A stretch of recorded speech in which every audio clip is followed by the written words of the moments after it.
All right, continuing on. We'll jump back into the scripture we was at. God. Go ahead. This is Matthew 5:23. It says, Therefore, if thou bring thy gift to the altar, and then rememberest that thy brother hath aught against thee, leave there thy gift before the altar, and go thy way. Right. First be reconciled to thy brother, and then come and offer thy gift. Agree with thine adversary quickly while thou art in the way with him, lest at any time the adversary deliver thee to the judge, and the judge deliver thee to the officer, and thou be cast into prison. Okay, so that's the main point. Then we'll excuse me. Let's scoot it back a little bit. So we're gonna go to the poor, which is we don't have to get it, but it's going to various types of offerings that Yahushua did for the poor, leaders as examples, and providing for, like I said, Christian workers, or as Israelites. So we'll jump to the next offering, which is burnt offerings, which you can read in Leviticus, the 1st chapter. It says, "This sacrifice represented complete dedication and surrender to the Most High. The animal, usually an unblemished male, bears the worshiper's sins and dies in his or her place. After the blood was sprinkled on the altar, the animal was completely burned up. None of it was roasted for eating." All right, so it says surrender, meaning today which Yahushua surrender.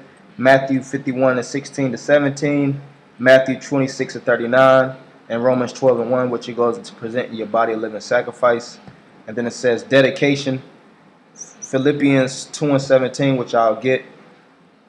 And what you at? Oh yeah, we don't have. We'll just skip that. I'll get this in Philippians 2:17, and we'll go to the next offering. Philippians 2:17. Excuse me. I got it right here. Okay, you can bring it up. This is Philippians 2:17.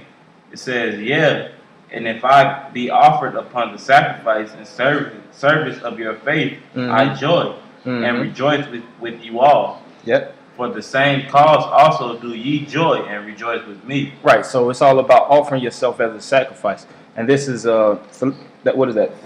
Philippians. So that's Paul speaking. So Paul is speaking about offering himself as a sacrifice, and us individuals are partakers of fellowshippers, fellow workers in this ministry. We have to do the same. All right.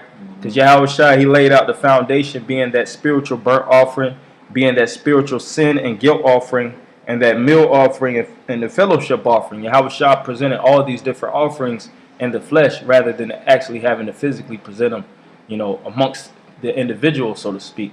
He embodied these offerings, all right, amongst the people. So this is 2 Timothy 4:6-7. "For I am now ready to be offered, and the time of my departure is at hand." All right, and this is Paul speaking about basically him actually approaching his death.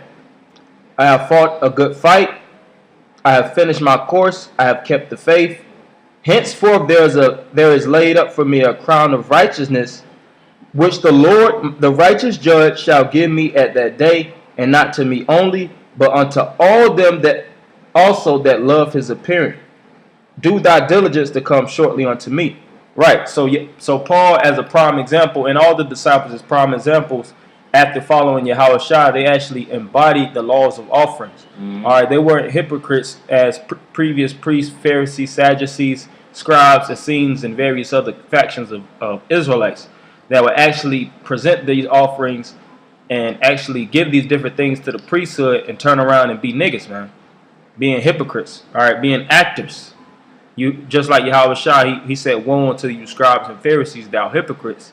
Basically speaks about how they brought in the phylacteries and they, make their garments all illustrious and things of that nature, but inwards is full of dead man's bones.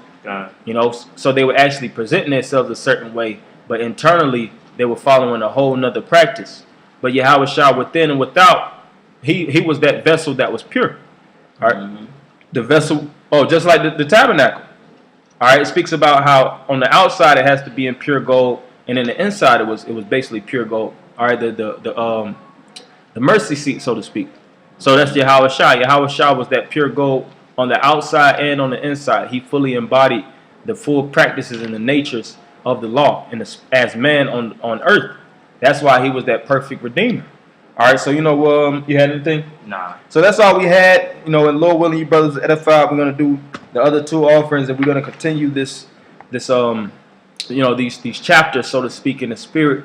We'll continue these editions. Lord willing, we'll have 2 more parts, and then we'll close it from there. So we're gonna end it by giving all praise, honor, and glory to Yahweh, Ba'Hashem, Yahweh Shah, Ba'Hashem, Rakah Kodash. Double honors to the apostles and elders, a great millstone, and Shalom, Akim. Shalom.